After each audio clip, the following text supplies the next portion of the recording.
Here's your injury update for you as we head into practice. So Jordan Phillips, Matt Prater, neither of those two will practice.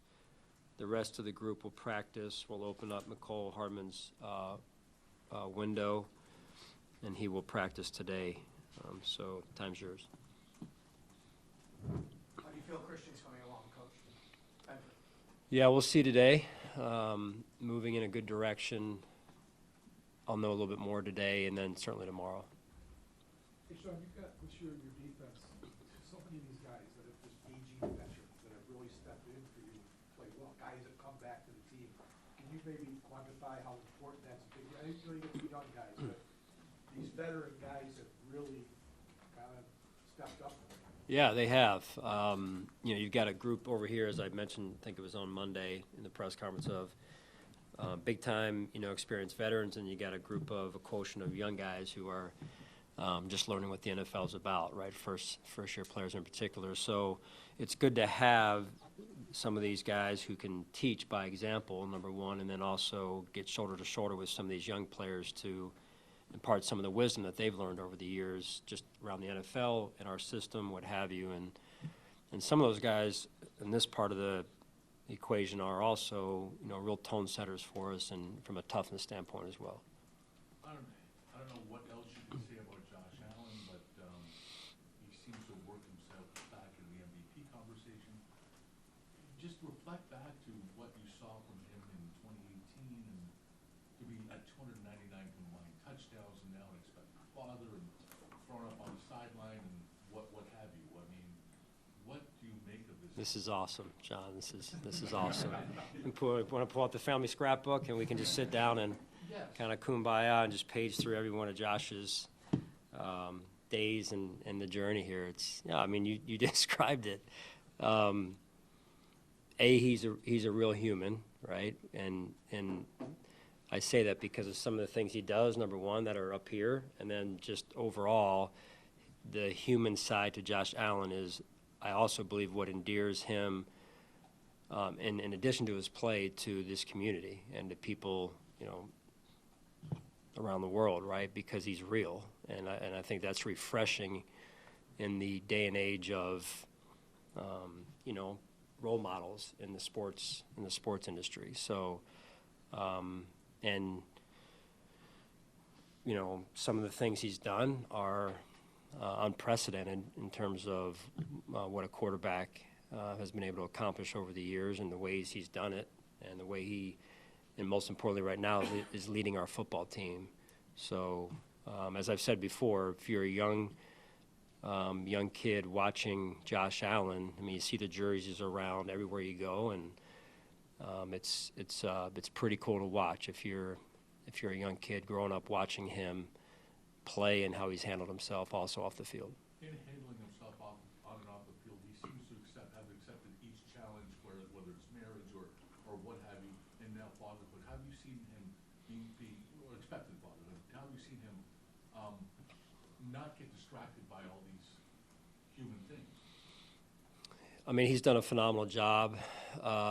He does a great job of being able to compartmentalize things. And that's what you have to do. There's so much thrown at you, and in particular a player like him that is as popular as he is, that you have to be able to just kind of put things into a silo. And he does a great job with that, and it's not easy, I'm sure. But he's done a fabulous job of doing that, and that's part of what comes with the territory, too, of the level that he's at. So it is, again, refreshing to see just a real authentic person that also is the face of the franchise. You and your staff have had a lot of success in adjusting the second half, especially on defense. What's that like for the players, and what have you learned about your team in having to do that multiple times? Or I know you do it every game, but substantially multiple games during this year. Yeah, it's, as I've said before, a person that was in the league when I was younger said to me and to our staff years ago, hey, it's one thing to have a game plan, but it's another thing to have a staff that is able to adjust in the midst of a game, whether it is at halftime or, second quarter, what have you. That's critical. And again, but it takes two, right? It takes the staff to be able to know how to do that, but also then the players have to execute that, because you can have adjustments, but the players aren't in a spot or space where they're able to adjust and execute those adjustments. And so that combination of buy-in from the players is huge for us. Sean, with the kickoff rules changing the way they did it, there was a lot of speculation that running backs might actually be good at that, because it's kind of a running play once you get going. With Ray Davis, do you think that's part of why he's had some of the success he's had? Is he's a running back who knows how to run that play? For sure, I think that's where you start, Sal, I would say. But then there's other pieces to that come into play. You see running backs being tried around the league, I would say. You see wide receivers being tried. And there's certain things that come with that particular play because it is unique that you have to possess. So the vision, play strength, some of those areas are just as important as just playing the running back position. On that same note, Coach, you guys did a really good job of the special teams game overall. You limited Jones to 5 yards, 3 punts inside the 20, making your kicks. I know you preach it, when that happens, how important is it, and what can it do for you to reiterate that in those meetings and in those rooms to those guys, how important that was? Well, it's huge. I mean, you try and make sure there's 3 phases to every game, and you try and make sure, you give yourself the best chance to winning all 3 phases, or for sure 2 out of the 3 phases. And so that special teams component is big for us, and will continue to grow as we move forward in the season here. So I thought they really played well. To your point, limiting Jones, which it's never about one person, but the unit overall, limiting Jones, the returns that we've already talked about on kickoff return, and then playing penalty free, which was important for us as well. So field position is impacted on special teams directly, so it's an important part for us. Over the last month, maybe 2 months, is there anything that you saw leading you to believe that Matt Milano still had that type of game in him? Is there progressions that you kind of saw day in and day out? Yeah, right here, right there. That says everything. He has an elite mindset, and I know he doesn't say a lot. I know it's kind of been talked about, but he knows who he is, and he has a goal and a vision for himself, and nothing's going to get in the way of that goal and vision that he has for himself. And I have a ton of respect for him and how he goes about his business day in and day out. Like I said, I know you guys may not get a lot out of him,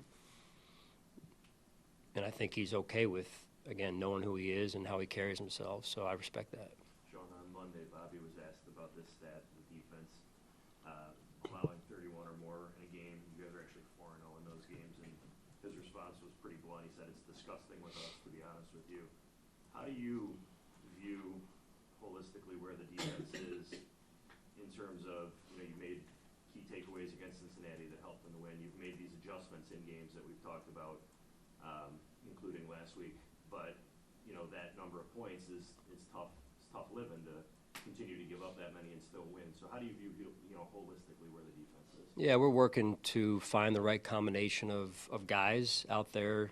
As you know, we've hit some bumps in the road with just some of the guys being in and out of the lineup through the course of the season. I think the coaching staff has done a phenomenal job of managing that, and then players have stepped up to the challenge. And overall, I mean, you look at the game last week is, what do you do when the moments are the brightest, when they need to stop? 5 series in the second half, 4 stops. 1 was an explosive play, which can't happen, right? Back-to-back stops consecutively to win the game.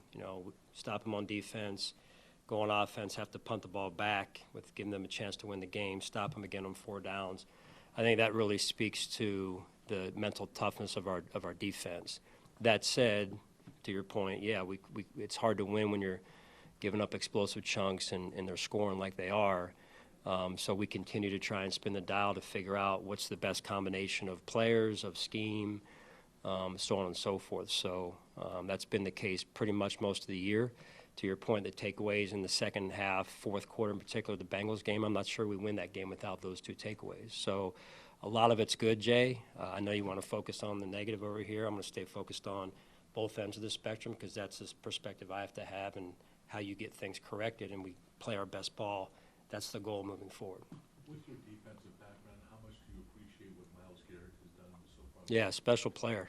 I mean, he's Hall of Famer. He's on the verge of, what's he need, 2 sacks or whatever to break the record.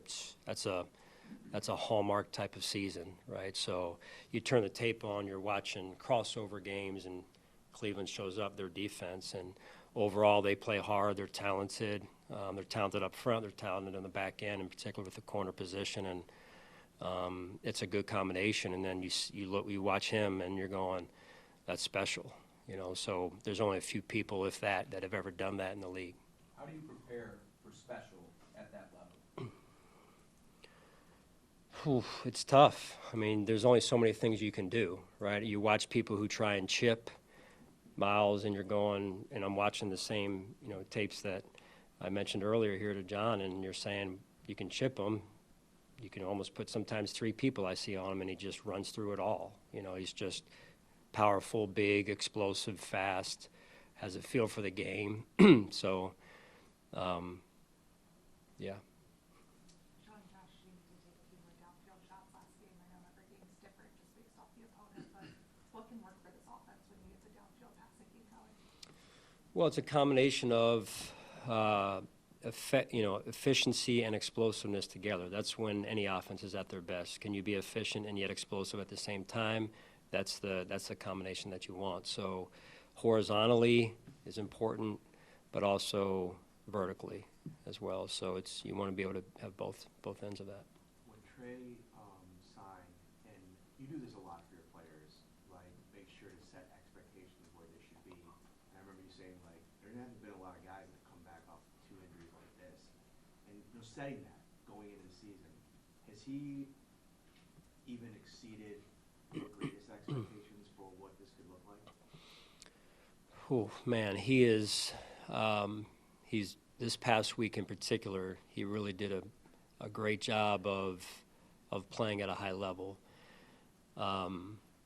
As I've said before, very few, if any, players have been more dedicated, more determined. I mean, let's just zoom out and go. Here's a young man that tears his knee up, comes back off of that the next season, I don't know, midway through roughly, give or take, ruptures his Achilles. I mean, some people don't come back from one of those, let alone 2 of those, and he continues to work.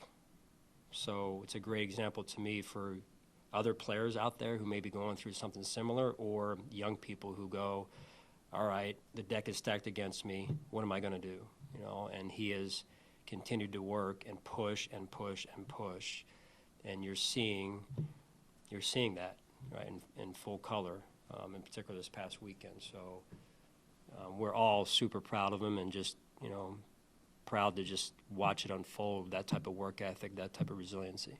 Joe on Monday said that he wants to start the push for Reggie Gilliam to be a Pro Bowler or an All-Pro. What is it about him that's made him kind of an unsung hero for you guys? Yeah, you hit it, Jay. It's unsung hero. He also plays for us on special teams, as you're aware of, and you know, point of attack. He's physical at the point of attack. More and more, I think there's an increased level of maybe fullbacks around the NFL.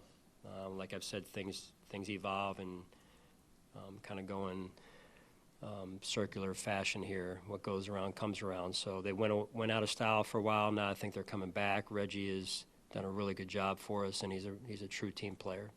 Sean, what was the thinking behind Michael Badgley as the kicker you bring in? Thinking behind it? Yeah.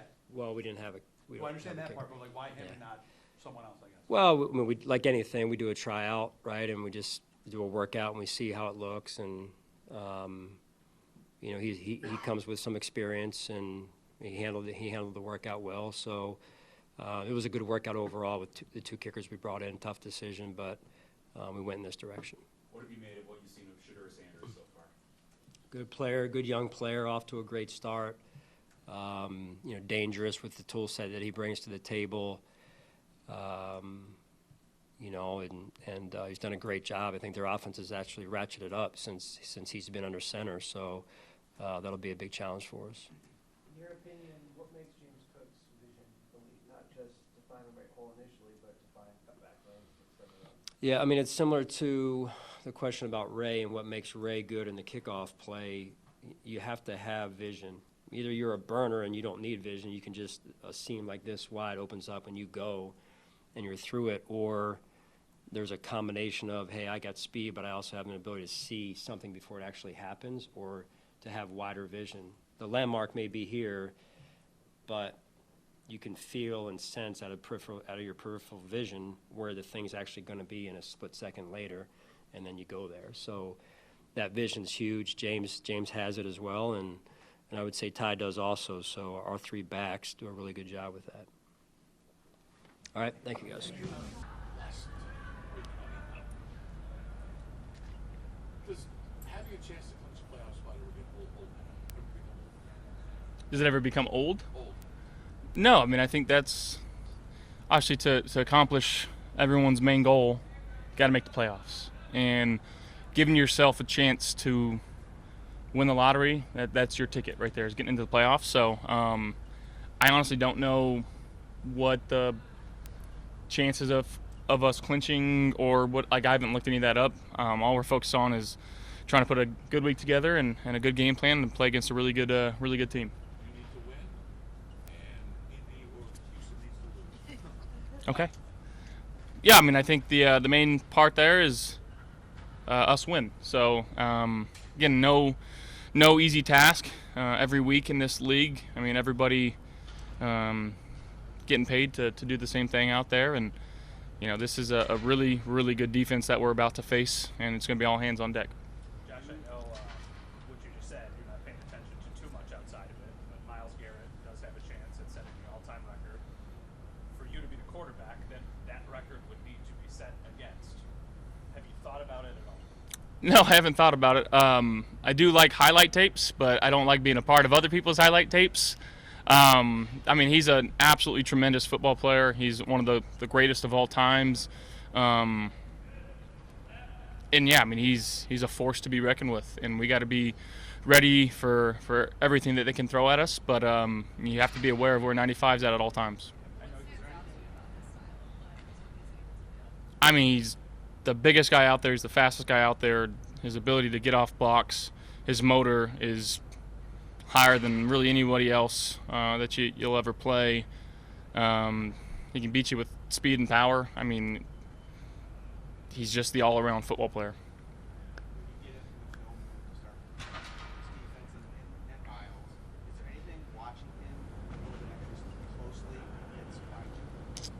I wouldn't say him specifically. We all know how great he is, but he's not the only guy that they got. You know, they've got a really, really great unit.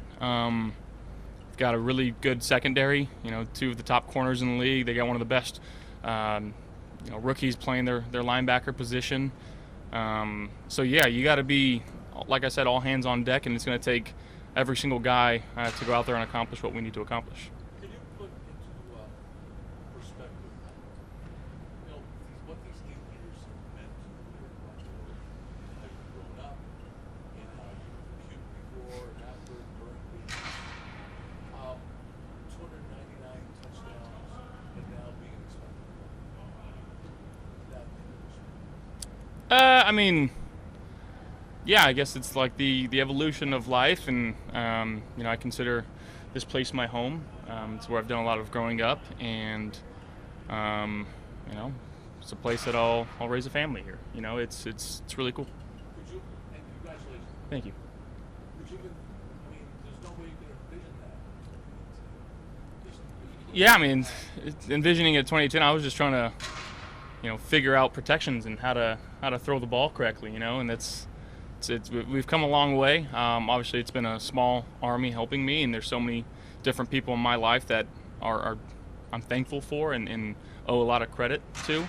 But yeah, I mean, we're still continuing trying to work on becoming the best quarterback that I can be, and I feel like each week I still find new ways that I can be better, and it's obviously up to me to go out there and make adjustments and continue to progress.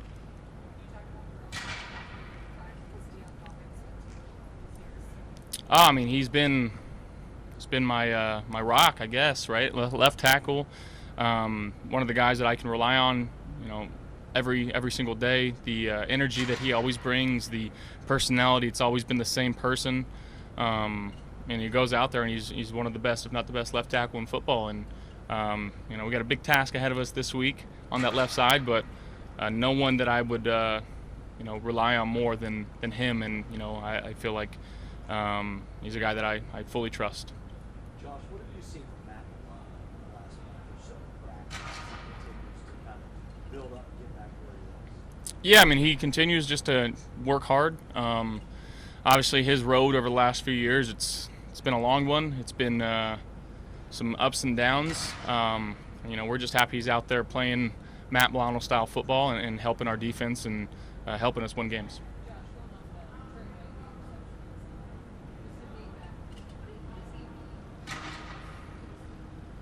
Yeah, I think, again, I talk about personalities and guys in this locker room that truly love each other, and he's no exception. He's a guy that's boisterous in the locker room, has a lot of fun with his teammates.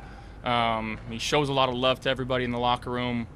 And then, again, he works extremely hard. He's always one of the last guys out on the football field working on his craft, and it's good to see him, you know, obviously wearing the red, white, and blue again, but playing well because we're going to need that going forward. Josh, it's a little bit like Laura's question with the playoffs and how many times you guys have been. I'm sure there are common themes through the playoff teams, but there's probably also differences. Is there any difference that stands out about this team, maybe in particular to some of the years past?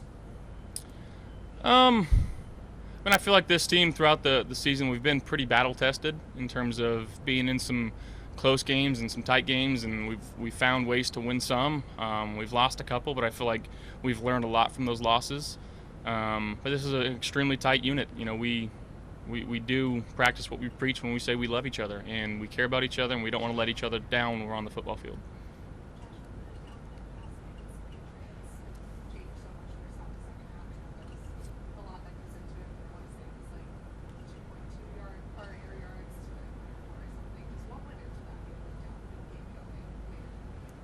Yeah, guys, just trusting what Joe's calling, myself trusting my feet and my eyes, and giving guys opportunities to go make some plays, and you saw that in the second half.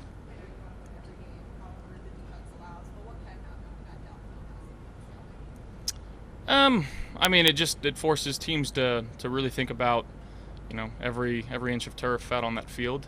When we can get the deep, again, that's when you're a pretty dangerous offense, is when you can run the ball, you can attack the short and intermediate game, and then you also have to worry about some of the deep throws. And you know, we're still working on that. I'm still working on that, and it's something that I'm looking forward to continue working on this week. And you know, if the opportunities present themselves, you know, I have to take advantage of them.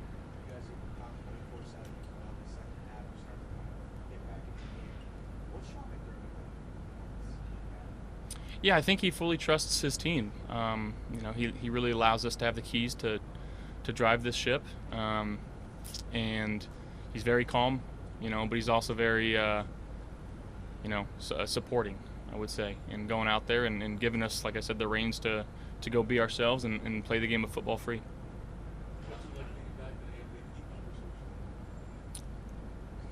I'm just trying to do my job, just trying to find a way to get in the playoffs here.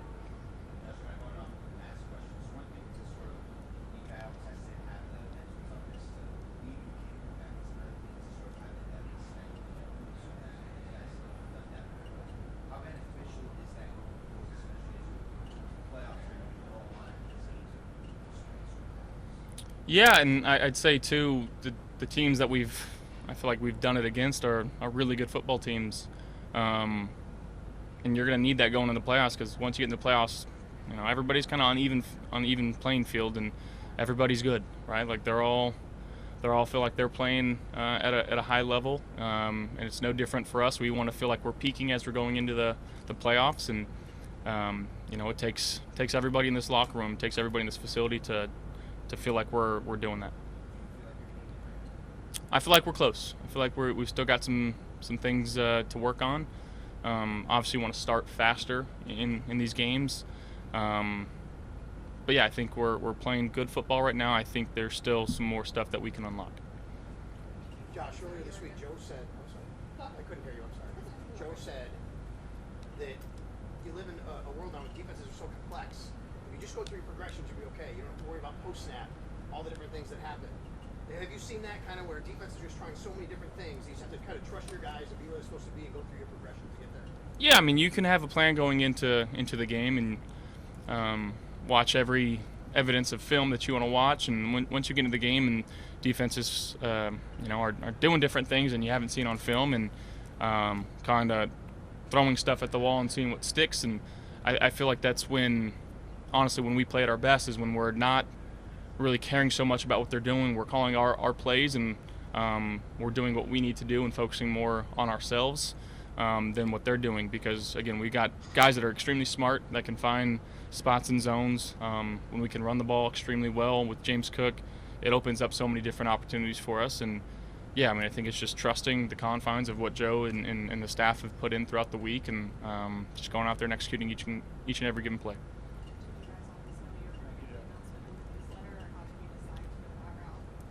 It just kind of came about. Yeah.